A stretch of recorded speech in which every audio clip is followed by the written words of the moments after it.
morning, everyone. Welcome to another episode of Crow's Foot, brought to you by Northwest College of Construction. I am so pleased to have Mr. Scott Wadsworth, the Essential Craftsman, with us today. Hi, guys and gals. It's been a while. It's been, I don't know, about a year since I think, it was about a year that I came down to see you down there at the shop. I think it was about a year ago. You brought your family down and we hung out in the shop and did a podcast, and it was fun.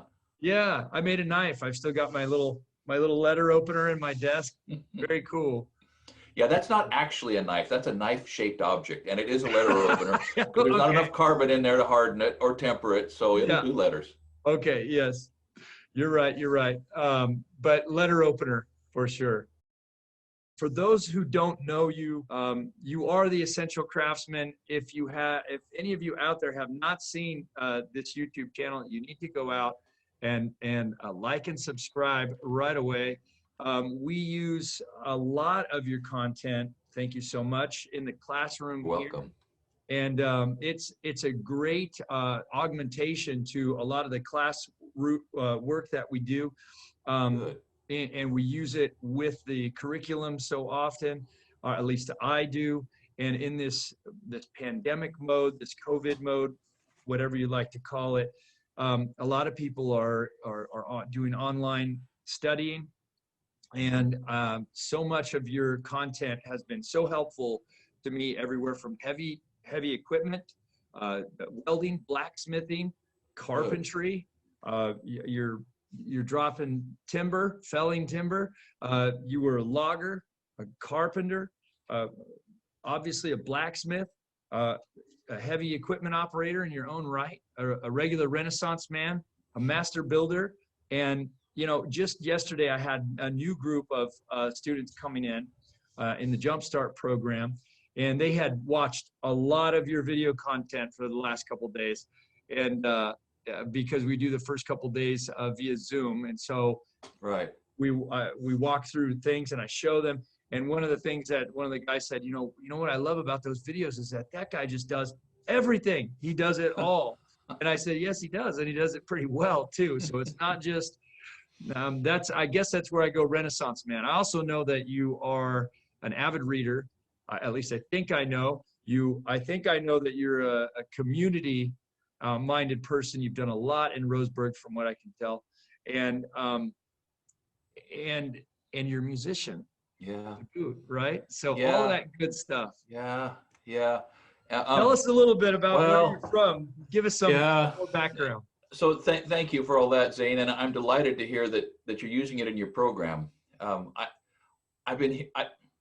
It has been one of the early astonishments of this channel to find out that people in trade schools, your program at Northwest, high school shop classes, apprenticeship programs all over the place. I keep getting these communications from these people using our funny little videos for this. And that's been incredibly gratifying because for one thing, whatever skill set I've accumulated or I'm accumulating, I never had any formal venue for learning that. It was just sort of start doing it, start being paid to help other people do it, learn what you can from watching and talking to those people, read everything you can about it. But YouTube didn't exist.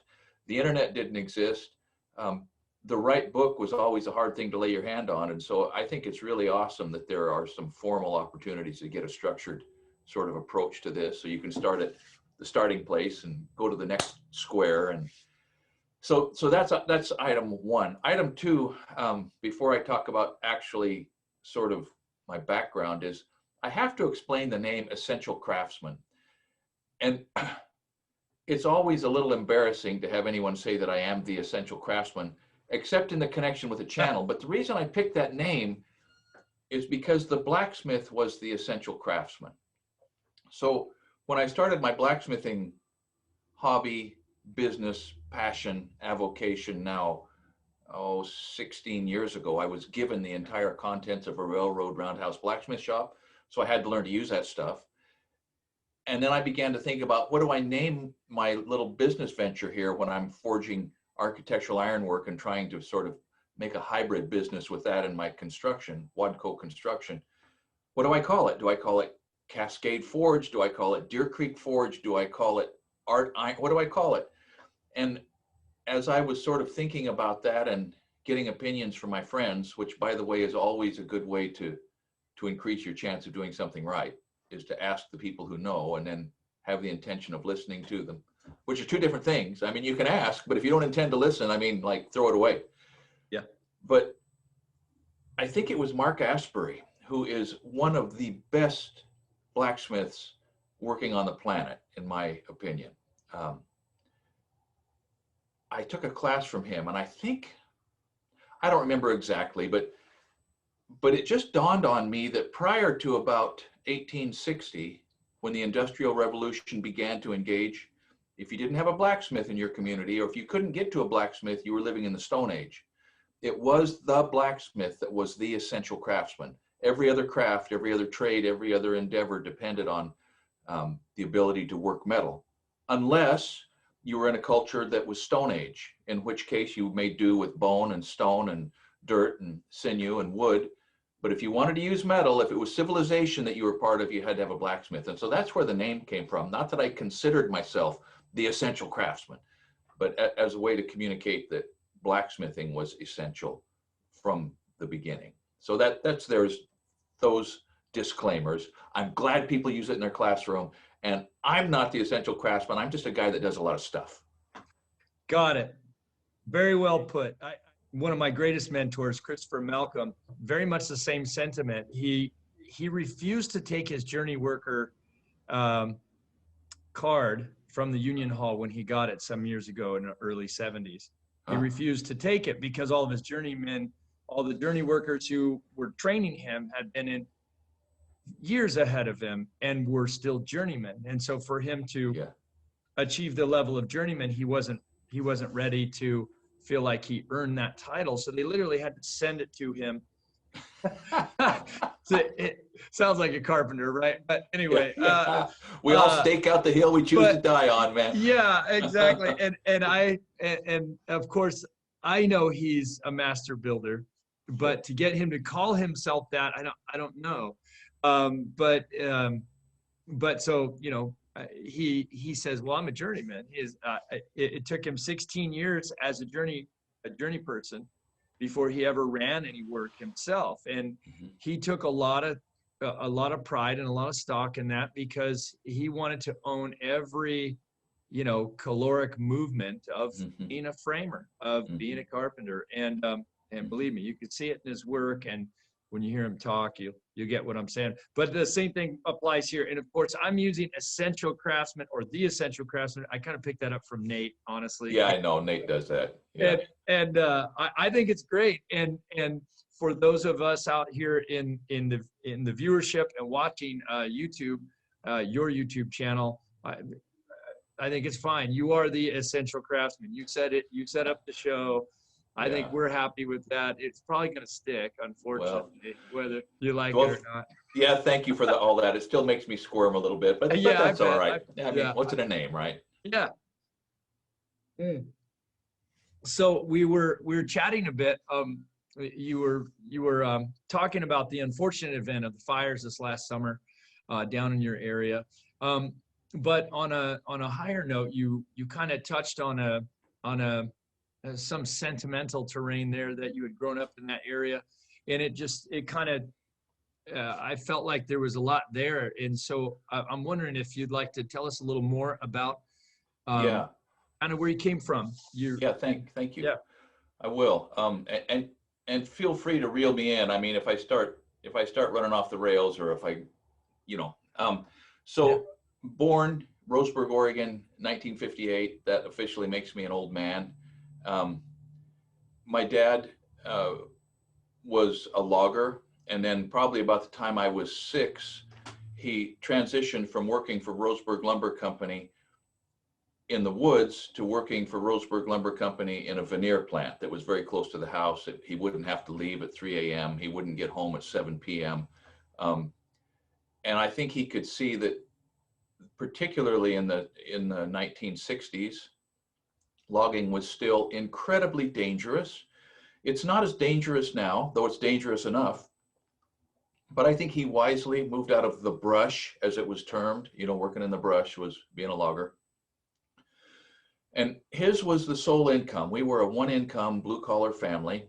And then my mom began to teach music lessons, and she was just a very, very accomplished pianist. And so I grew up with music kind of steeped and jammed down my throat, for which now I'm thankful. Um, but so my dad, you know, we're a redneck bunch. We're Southern Oregon rednecks. And so the hunting and the build this, and he helped a guy who had a little sawmill. And so I remember when I was little watching a little sawmill work, and, you know, the logging thing, cutting down trees and cutting the firewood and splitting the wood. And all of that was second nature. And then my dad also bought and sort of flipped a few properties. I mean, that is one of the ways to break out of an entry-level position in life, is to find a way to own a little piece of something and fix it up and sell it. I mean, it works pretty good sometimes. And so as I've thought about this over time, I realized early on that my dad valued and respected building. He was never great at it because he couldn't visualize. My dad had more determination and strength than creativity, if that makes sense. And so he couldn't visualize a plan and sort of make a plan come together so it looked good, but he really respected the people that could. And I think as a boy, I early locked on to, okay, if that's what my dad respects, that's what I'm going to shoot for. Although I never articulated that to myself. I've realized that later. So dads, or those of you who are going to be dads, don't forget that your sons and daughters are going to need your approval. And so sort of keep an eye on the ball there. But I was kind of drawn to building, became acquainted with, well, actually as a kid, I started building tree houses and boats, and I just liked to build stuff.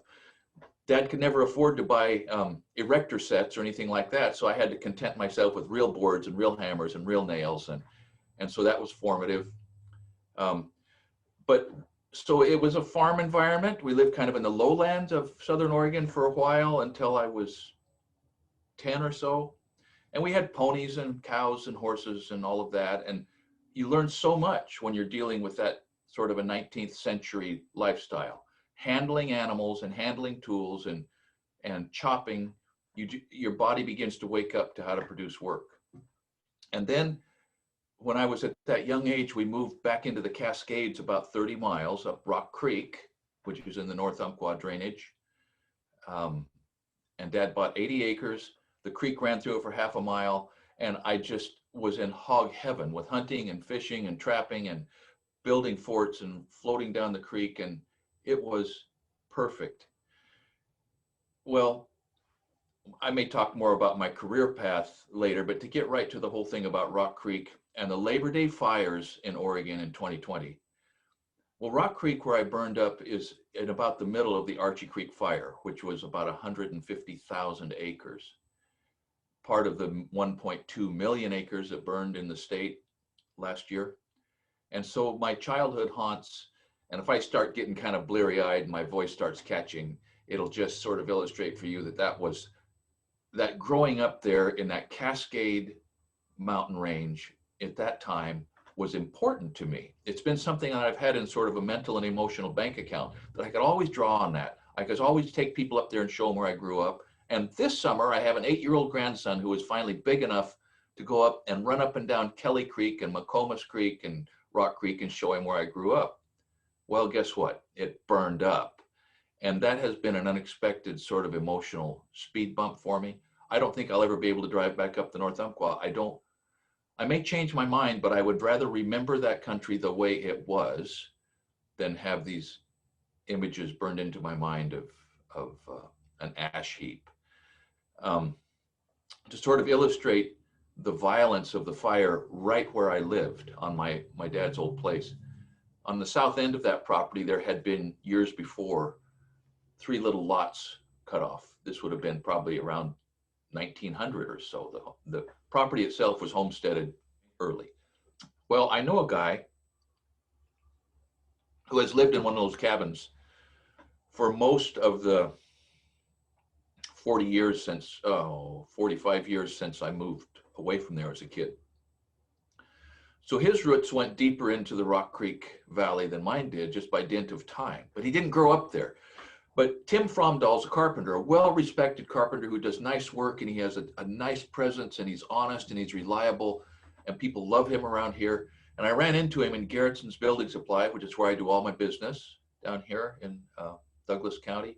And there was Tim. And I said, man, Tim, I'm so sorry. You know that I grew up right there. And it was formative for me, and I'm so sorry for your loss.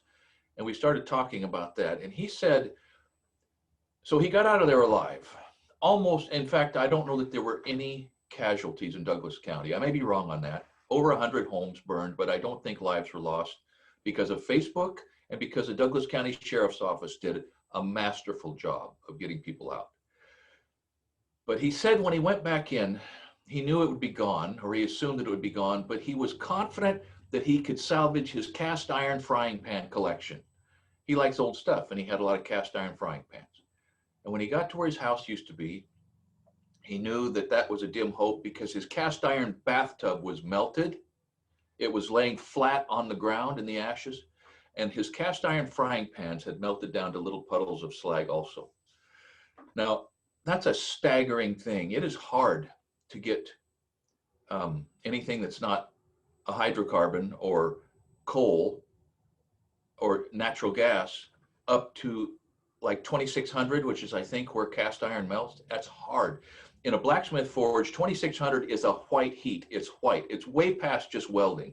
Steel is beginning to oxidize. And for the Douglas fir and the salal vines and the wood in his old house to get pushed up to that temperature means it must have been a firestorm. So I don't think I'm going back to Rock Creek, even though it was very formative in my childhood experience. Long story, sorry. No, that's okay. I mean, the fires just tore a lot of people up this last summer. You know, it reminded me of nowhere near to the time that you spent there in Rock Creek, but I did spend some time in my later 20s from about roughly 5 years on the California coast, Big Sur kind of area. And while it was only about 5 years, I've experienced a lot of fires throughout Northern California where I grew up, of course. But one that really hit me was the Big Sur fire. I mean, it just ravaged that whole that entire landscape, and that was really hard for me to take. I'd spent a solid 5 years hunting and snooping around and investigating all the surf spots in the area because I was supposed to be in college, but you know how that goes. But I couldn't drive back through there during that time. But then years later, I went through and it had been rejuvenating. Now it wasn't what it was before, but it was quite a beautiful thing to go through and be like, well, look at that. You know, all of the burnt brush and everything that was just scorched earth, literally, had sprung back. It was just beautiful green. And so I guess where I'm going with this, maybe in a few turns of the Earth's rotation here, you'll find yourself back out at Rock Creek in a green pasture with your grandson and maybe a rifle. That would be nice, and I may do that. I may do that. I mean, I was talking to Chris Boyce, who's a friend of mine here, and he offered to take me on a plane ride up over the country, mostly to see the difference between the way the private sector has been feverishly salvaging the wood that was standing charred, but the inside of it's still great Douglas fir, second growth Douglas fir. And he says it's a stark contrast between how it's working on the private ground, which is about 50% of the burned real estate, and the government ground, the Forest Service and BLM, where no salvage operation is taking shape.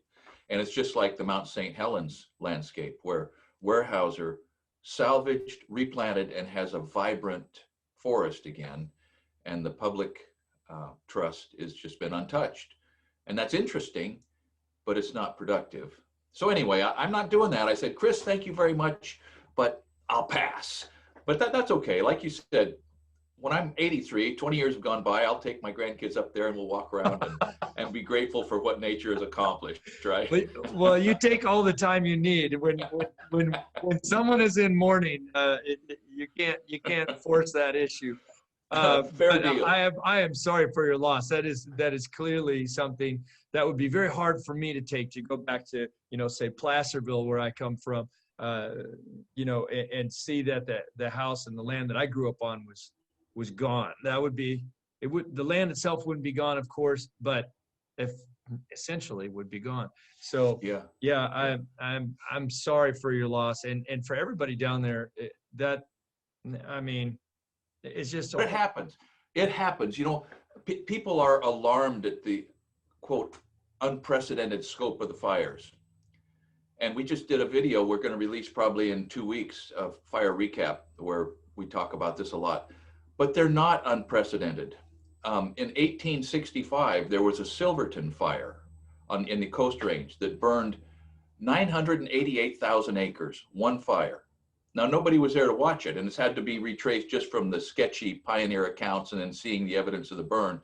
And fires that are huge have always burned where the fuel loads are big.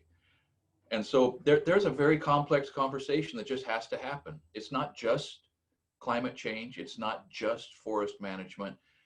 It is just what we as a population expect from our forests and what we're willing to do to get it and what we have to be willing to do to preserve it.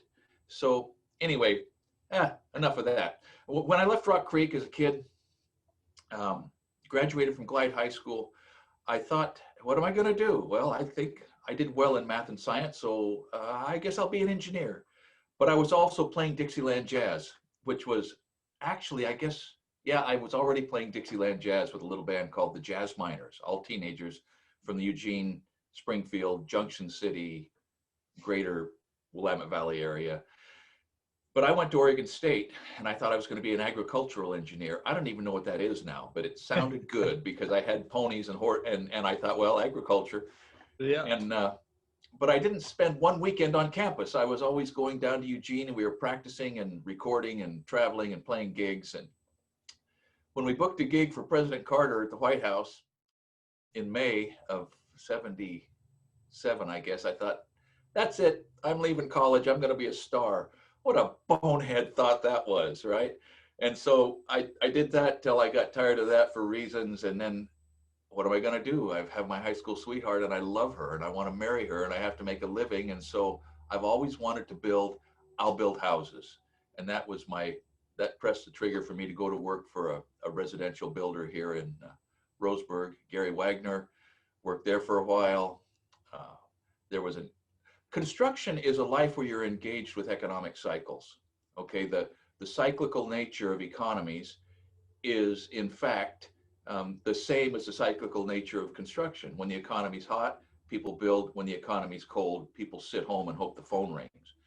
So we had a recession in 1981. Unemployment here was 23%. That's a hard number. And I had rashly gotten a contractor's license a little before that because I thought I knew how to build.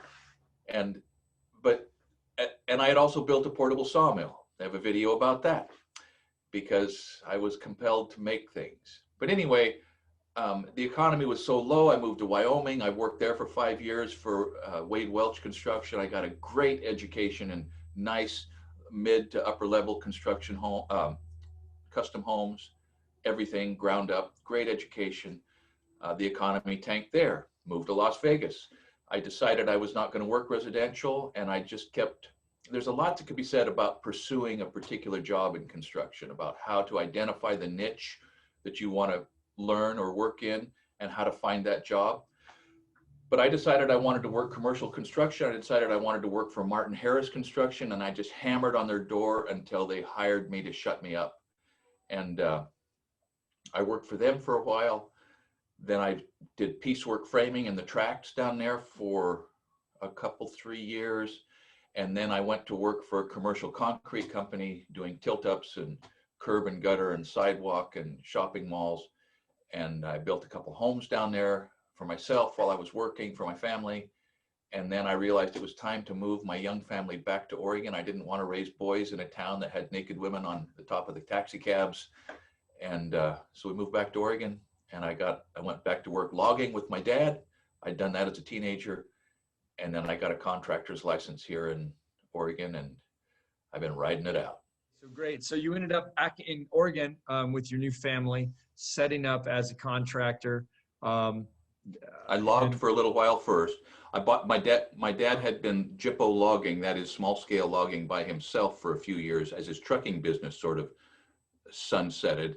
And I came back and bought in with him and logged for 3 years until I saw that logging was not going to be it, and I had to go back to construction. Got it. Got it. I like the story that you mentioned. Was it Martin Harris? Martin Harris Construction in Las Vegas. You just went. So you were pounding on his door. Yeah, let me riff on that a little bit. So Okay. The Wyoming economy had tanked. I had enough money available that I could leave Kelly with 3 little kids in our place in Wyoming. I left there the 1st of January. It was cold. I drove to Las Vegas. Her father lived there, and I knew that I could stay with him and get my feet on the ground. And I knew that I had enough money and she had enough money for me to look for a job for 10 days before I had to start producing income. So every day I would get up in my old Ford truck and I would drive around Las Vegas trying to understand the construction circles and the construction niche and the construction community before I got a job, because it's hard to get a job when you're working. And so by about the end of the first week, I had identified, here's how it worked. I would walk onto every job that looked vital and well managed and like it was moving ahead. And I would walk up, and the first guy that would talk to me, I would say, hey, who do you work for? And if they were a carpenter, and usually I would talk to form setters or framers because that's what I could do. And my next question was, how do you like your job? And guys would mumble this or mumble that or whatever. And I walked onto this one. It was a structural steel frame with kind of a concrete decks poured on pan deck, and then they were hanging a wood facade on the outside to hold the glass. The glaziers would come back and work onto the wood facade, and I think they were stuccoing anyway. But there was some site work going on, and I walked up to Gary Hafen. I know now. I said, how do you like your job? He said, I love it. Best outfit I ever worked for. And something clicked. Bing. I want to learn how to work on structures like this. This guy likes his job. He's about like me. I'm going to work for these guys. So I got in the phone book. Phone booths were still a thing. Cell phones, nobody knew about cell phones except Dick Tracy, the comic strip, they had them. And so I found the address, and it was in North Las Vegas, and I drove by and found the office, went up, knocked on I walked in, receptionist. Yeah, Gary Hafen said I should talk to Pat Warren. He was a general superintendent. Oh yeah, that's very nice. Pat can't talk to you. Okay, well, I want to go to work here. Okay, fill out this application. And okay, I said, so I sat down and I did. I said, here's my application, here's my resume, and here's 3 letters of recommendation. Oh, okay. Can I talk to Pat tomorrow? Oh, I don't know. Anyhow, I was down there every day for about a week. Oh, sorry, I'm exaggerating. I had run out of money, so I took a little job for cash doing some pickup framing for a guy. Nice guy. He wanted to hire me. No, I'm going to work for Martin Harris. And so I was calling him on lunchtime, and I would go down there in the afternoons. And finally, she forwarded me into Pat Warren, and he said, I guess I've got to hire you to shut you up. Okay, can you be at such and such at this time? And he started me on that same job that I had walked onto and talked to Gary Hafen. And 2 months later, I had to go back to Wyoming to sell my place. Pat came on the job. I said, Pat, I've got to leave. I had to go sell my place. Will you save a job? Yep, we'll save a job for you. And so when I drove back, sold my place, and I would call him every week. Don't forget me. No, that's right. You're productive. So I came back, and there was a real lesson in that for me, that if you want a job, you have to demonstrate that you want the job. You have to demonstrate you know how to get along with people, that you're serious about repping yourself. You have to identify the people to talk to, or you're wasting your time. And then you just don't give up. And then the minute they give you a shot, you work yourself to death. And they'll realize, huh, we need this person as part of our operation, and you're in. As simple as that. As Really, simple I as mean, that. that was so well put. All of my experience, getting any job, construction or otherwise, as a young person, even to present, has always been about beating the pavement, beating the streets, Yeah. getting out, and simply, I can't tell you how many times when I first moved to Oregon, even though I was a general contractor at that point, I drove on to job sites when, just like you did, you had a few days, you knew that you could skate a certain amount of days before you need to be paying bills. And you don't hesitate. You turn over every leaf, Yeah. and you get out there and you go put yourself out there. And then you've got to walk your talk after that. Yeah. And so it's a That's real right. deal. That's right. Yeah, and it's that whole, and that's where that meritorious piece comes in, because then, tell us what happened after that. So after they hired you, now it was time for you to, continue being productive at that point. It wasn't like, well, okay, I got the job, now it's time to take a nap. No, Right. you have to keep working in increasing measure with increasing productivity in order to achieve that next pay raise, right? That's right. That's right. Yeah. You have to demonstrate. So it's an interesting thing, but the fact is that when you are working on a construction site, all they're interested in is, number one, that you produce the work that you need to produce, that you're reliable, that you're there every day, that they're going to need you to do it, that you don't cause problems. I mean, you can compensate for not being the most productive person just by being one of the people that never causes a problem. That goes a long ways.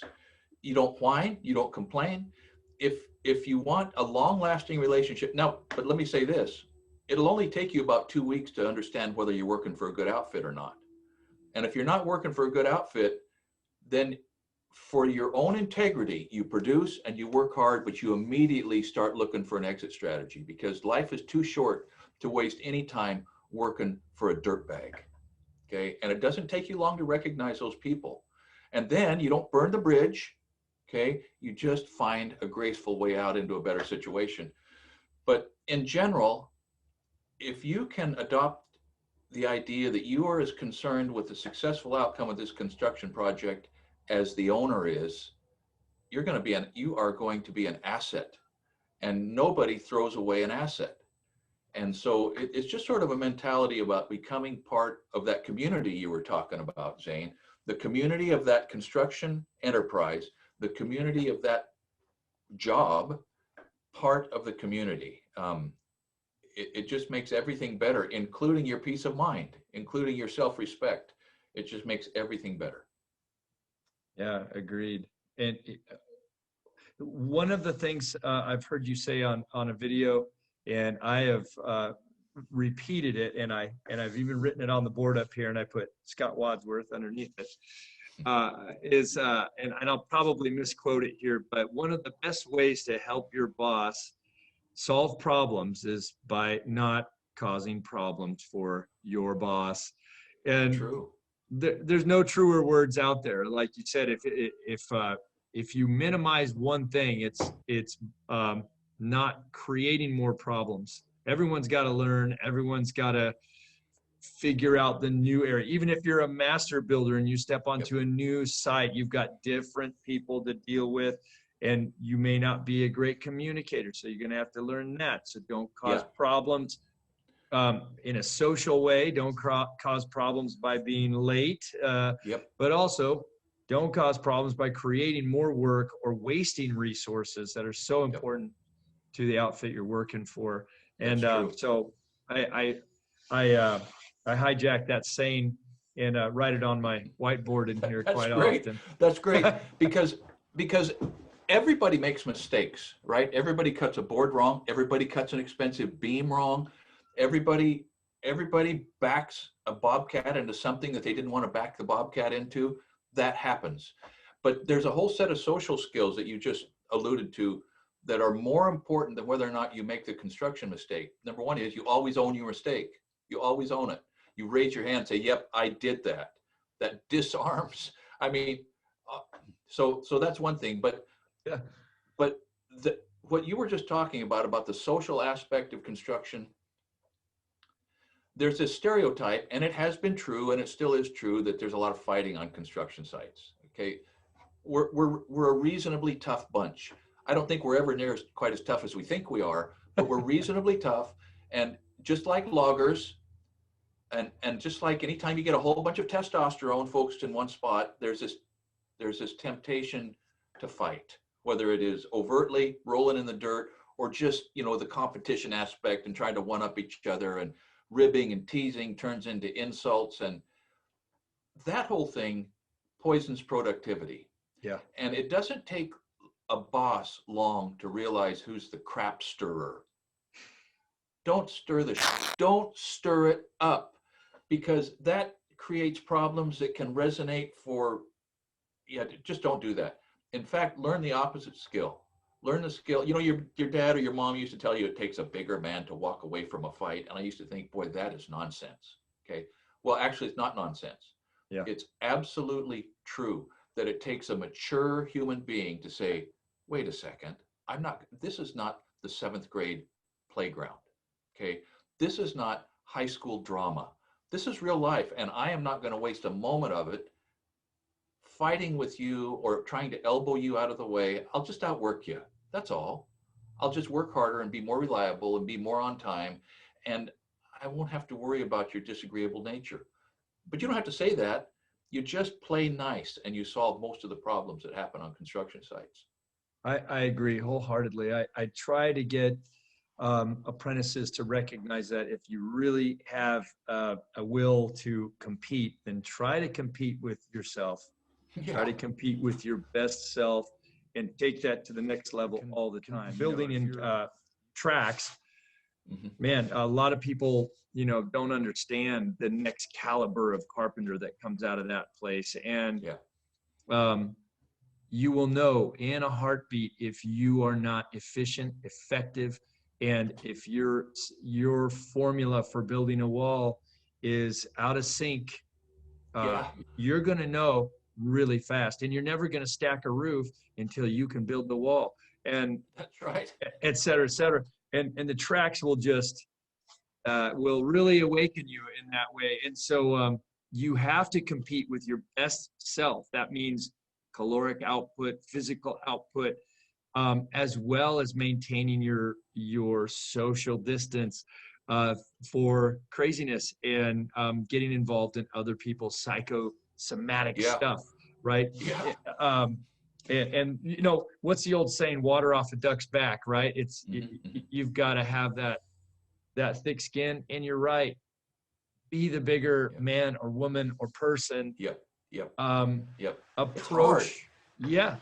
Man, that's so hard. I mean, it's hard when you're 2 years old. It's hard when you're 6. It's hard when you're 63. Yeah.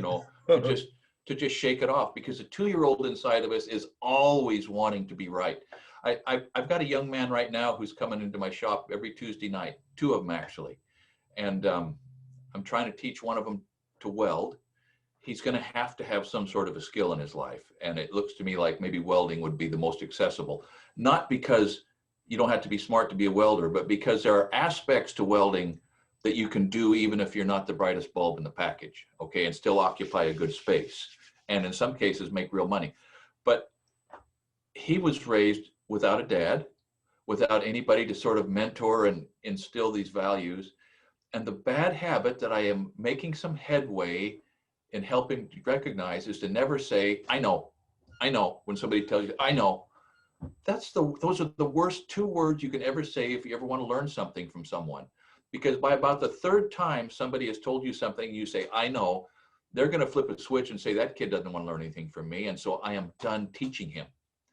And so that's part of the competition on a work site, that everybody wants everyone else to think that they know enough to make a lot of money. But it's so backwards. You're going to do better over time if you can practice making yourself a little vulnerable.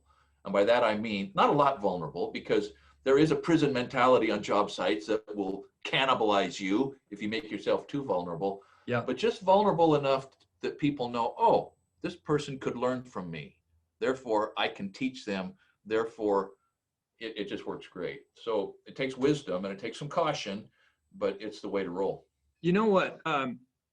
What comes out of that, well, when I'm hearing you talk about this, is I think you might have some good words to lend to our project management out there, Oh yeah. our journey workers who are supposed to be helping apprentices learn. In this skills gap dilemma that we have across the nation, people are getting raises and becoming foremen, becoming supervisors who may not quite be ready for that position. The need of the nation for our infrastructure in a D minus, and we don't have the skilled labor available.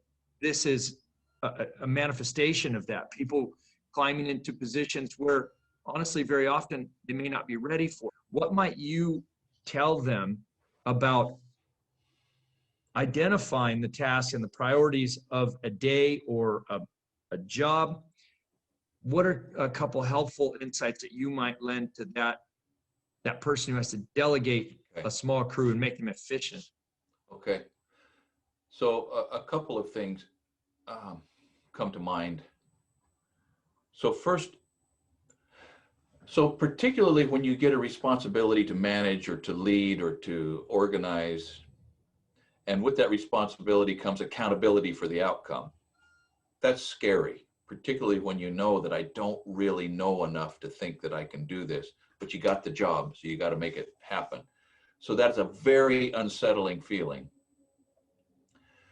One of the mistakes that we as humans are tempted to make is to identify the competition around us who it may be in our imagination may be better qualified or as well qualified and could take this job away from me. And so then you kind of start, I've worked for guys that wouldn't let anybody else look at the blueprints. They would kind of hoard the blueprints, so they were the only ones making the choices, and they were the only ones with all the information, and then they would dole out the information to just keep you doing one thing, so nobody was in a position to be able to threaten their supremacy, or that's the wrong word, but threaten their position in the Their hierarchy. silo, yeah. Their silo. That's such a huge mistake. It's such a huge mistake. It's an understandable mistake. Yep. I mean, we all feel that. I know this guy's smarter than I am. Why would I want to let him look at the plans and ask him what he thinks I should do? But that's a mistake. You have to create space where everyone's input is welcome, but you're not obligated to take anybody's input. Because the fact is, you can learn from every set of eyes that looks at that set of blueprints and has something to say. And you are still the clearinghouse for the information. So that's the first thing. Do not try to protect your position by insulating the other people from a global understanding of what they're doing. So ratcheting back to the foreman, a working foreman is a hard and wonderful job. You got to wear your bags. They expect you to wear your bags. They expect you to produce something, but they also expect you to coordinate the effort of 2 or 3 or 4 or 5 or 6 or 10 men or whatever it is. I always had the best success at that when I would think of myself as occupying the space of a construction laborer and the foreman. I would often take my bags off or take everything out of them except the hammer, the tape, and the square and pack lumber. Okay, because if you're stocking the form setters, if you're helping to stock the framers, if you are part of staging the material, you're getting everywhere the work's happening. Okay, you are getting to every location where the work is happening. You're seeing what they're doing. You're able to interrupt a mistake or say no. You know, you're able to exercise the right amount of control, which is the minimum amount that's needed, by the way. You're able to be productive in moving the material or cleaning up the site or pushing a broom or throwing the board ends over onto the stack. You're going to get the respect of the people because you're working and you're in touch with the whole job. So foreman, do not just walk around with the plans under your arm and pretend to be banging some boards. Do something that you can do with your hands while you can still think, you know, so you don't have a technical task that's going to occupy all your horsepower. In the meantime, everybody's running amok all around you. but do something fairly mindless so you can circulate around the job and provide some appropriate management. That's a great point. Delegation is the biggest task, really, on the job, and so many young foremen, young supervisors are really getting that wrong, that I see. So you were talking about ways that a supervisor can help delegate work. Then you dropped it back or notched it back to the foreman. How about the journeyman out there, or the journeyman apprentice, and kind of, you know, a lot of those, that kind of old union format, especially in tracks that I worked with, at least, were foreman, journeyman, apprentice. It was a very efficient crew for a lot, especially for framing. But what's the next step down? Let's talk about the journeyman a little bit. What would be your recommendation to some of them? Okay, so as a journeyman, and it's easy for me to idealize these things. I mean, I'm kind of an idealist. I'm the kind of guy where, at least in my mind, darn it, things ought to be perfect. Well, they never are.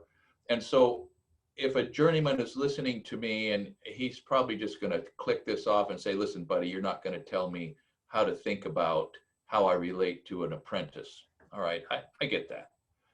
But if you are a journeyman, if you have some years in the trade, if you know some stuff, if you can figure some stuff out, the trade skill deficit is a real thing. And so let's just say that you're a journeyman and you're in your 30s or 40s. Number one, you are probably online to make a lot more money through your 40s and 50s than I did. Because when I was in my 40s and 50s, the skill gap was just on the horizon, and it was not on us. I mean, there were guys like me around.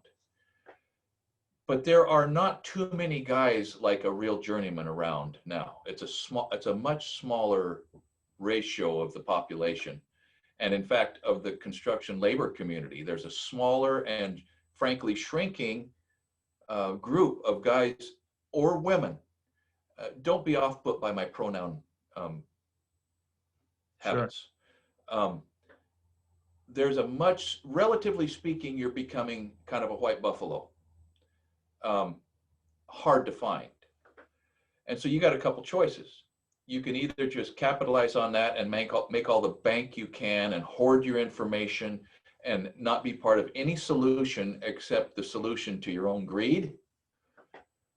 Or you can say, okay, I am more valuable now because of the work that I can produce and that I have to produce and that I'm paid to produce, but I'm also valuable because of the impact that I can make on younger people around me. And so that gets back, Zane, to your comment about community. I would hope that some portion of the people who have skills and know why things have to happen the way they happen, not just how to make those things happen. There's a big difference between knowing why you do something a certain way and what the way is to do it. But I would just encourage, just for the sake of being a worthwhile human being, a journeyman to realize, okay, you know, I think I've got to teach something today, like all the time. But you can't become over the top on that, because you'll become so stifling, nobody's going to want to work for you. If you see yourself as the guru, no. You have to see yourself as the person who knows how to get stuff done and doesn't mind helping other people learn how to get stuff done. Just like that. And so I think my crystal ball is kind of foggy, but I think if you can get that, if you can find that groove, or maybe learn to be a better teacher. I used to work with guys who say, I'm a lousy teacher. Well, yeah, you're a lousy teacher because you don't have any interest in teaching. That's the main reason you're a lousy teacher. So if you can find that groove to say, you know, I'm going to try to develop an interest in teaching, which might coincide nicely with the fact that the trade begins to become kind of boring once you know how to do it. And the work can become kind of repetitive. And I mean, the end of the row is way down there. And how am I going to make it to retirement? Well, looking for, seeking out, identifying the young people who are hungry to learn, and then finding the graceful way to teach them something can add a whole lot of interest to a career that otherwise can become kind of predictable. Yeah. And I don't know how many of us can do that, but it's a real deal. Right. I think what that while you were talking, what I was thinking about was that also when you begin to make the decision to teach, if you're a journeyman, and you are teaching an apprentice something, you're effectively learning your own job better That's for as sure. well, because you just expand so much. You know, as an instructor at the college and as a tradesman, the one thing for sure is the repetition really drives the work. It really makes it real. You can do it anywhere, anytime. Yep. Repetition, right? But when you really learn something, it's because you're putting your hands on it, you're speaking it, you're hearing it, you're seeing it. It's a full, kinesthetic learning, right? And when I don't know about you, but when I was in school, it was always when you had to give a presentation, you really had to have confidence and understand what it was that you were talking about.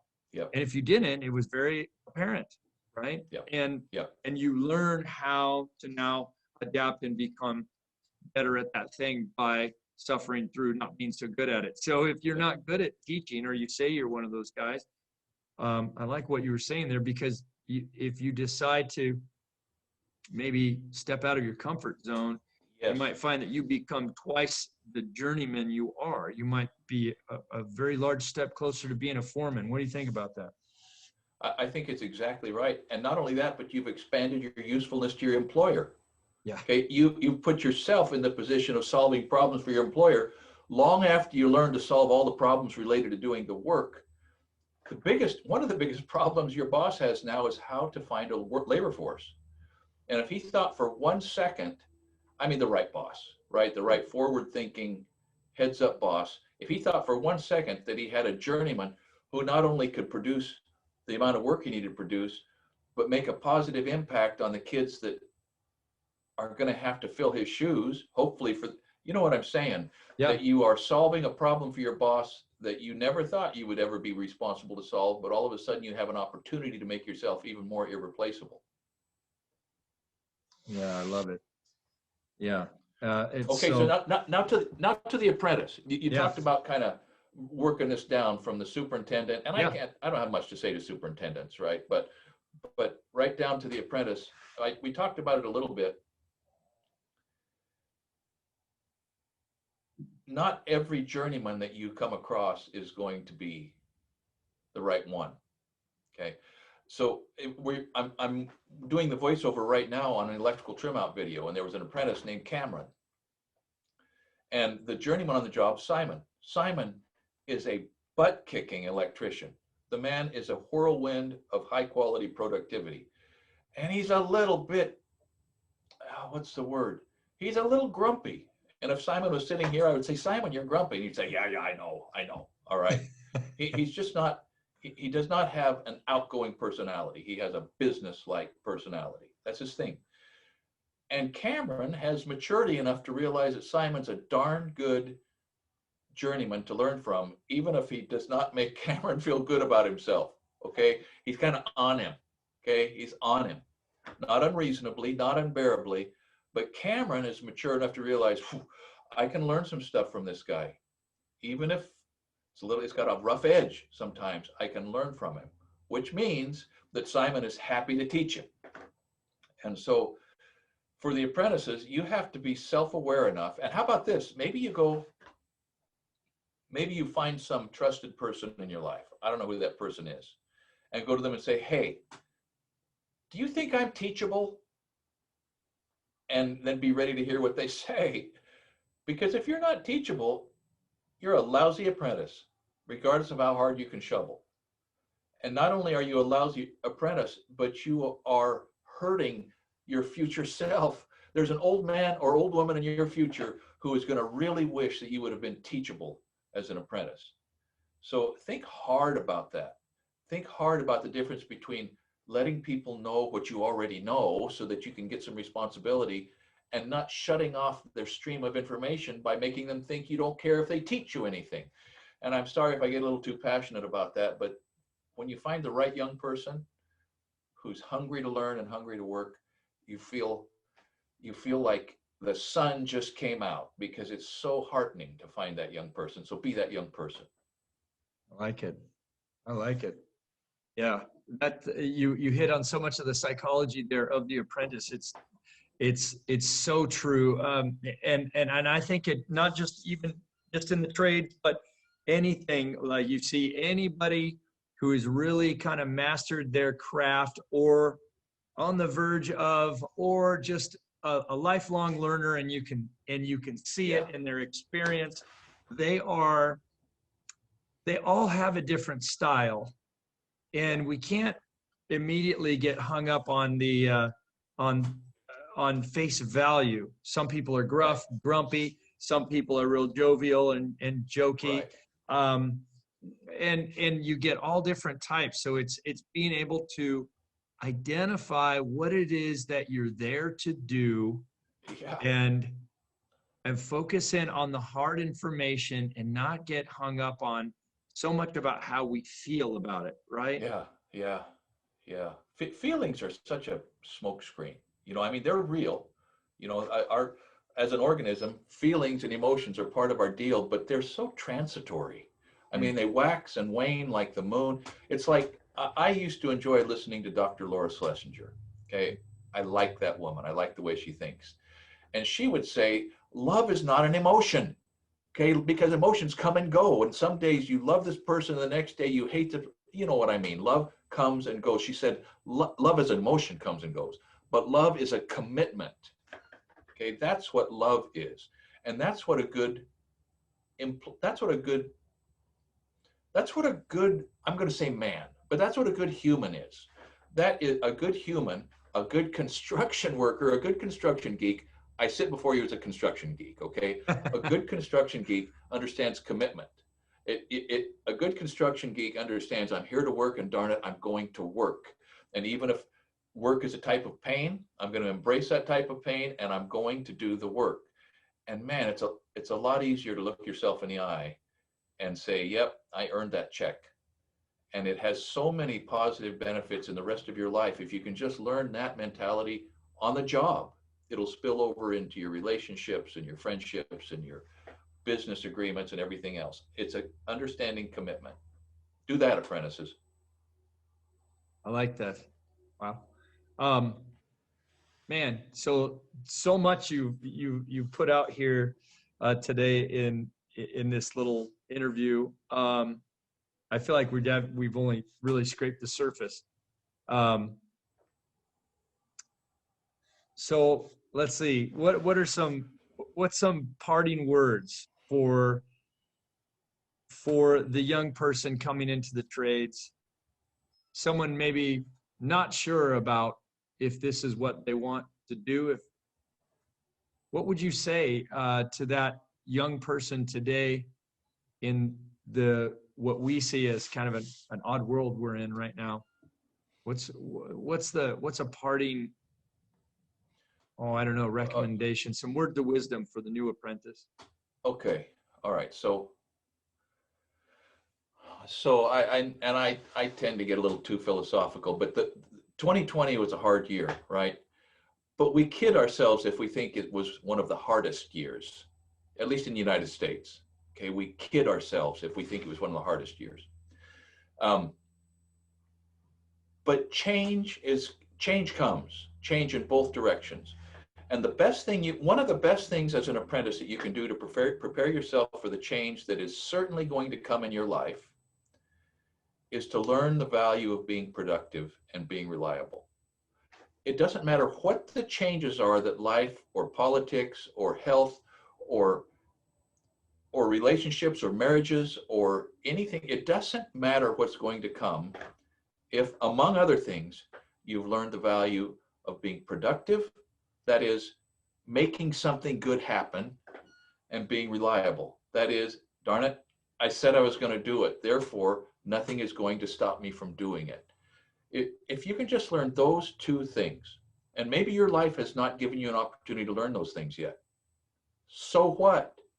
You can learn. Okay, you are smart, you have skills, you have the understanding that your future's coming and you better prepare for it, or you wouldn't be looking at an apprenticeship anyhow. So if you can learn those skills, regardless of whether you got them easily or whether you have to learn them through strenuous effort, get those skills. Be productive, be reliable. I like it. And keep up the good work, right? And keep up the good work. That's right. All right. Oh, man. Scott, so I hope we can do this again sometime. I'd love to continue the conversation, and I feel like there's so many topics we can hit on and really bring home to the viewers. But let's save the date, or let's put something else on the calendar here in the coming year or coming months, and see if we can put something else together. That would be really nice. Yeah. Maybe let's think about the fall. Let's both survive the summer and be productive for a few months. You've got a cabin you're building, or a house, Yes. a place. Yeah. And I'm finishing up a house and starting some new content streams. I think I'm going to build a pretty serious tree house, and I'm going to get back in the blacksmith shop and make some swords. And I have a 1942 D2 cat that I'm going to turn into a baby logger. I'm going to put a blade, I've a been winch, wondering and canopy on it. what's happening there with that. Yeah, I've got the winch, I've got the blade, I've got the canopy, and so we're going to move into probably next winter, move into the shop and do that. And so there's lots of things, and got a YouTube channel to build. We got to get to 1 million subs, probably the middle of June. Oh man, and I mean that's a whole conversation in of itself. I'd love to have Nate on sometime too to hear his angle on the producing of the YouTube channels. There's Essential Craftsman, of course, and the main one, and then EC2 or Essential Craftsman 2. Great podcast, great interviews. So many, just everything from economics to guitar players, right? Everything. But really a trade, hardcore craftsperson, trade-based sort of podcast. And I really like where Nate is going with that. And he's doing great with that. That cool. was his concept, his idea. He's carrying the ball. I just kind of work around the edges of that. He's the middle of that effort. Yeah. Well, it's great stuff. And you said you're getting really close to 1 million subscribers now? Yeah. We're at 965,000 subs, I think, something like that. And yeah. Well, congratulations. Nice. How many years have you been at it now with that too?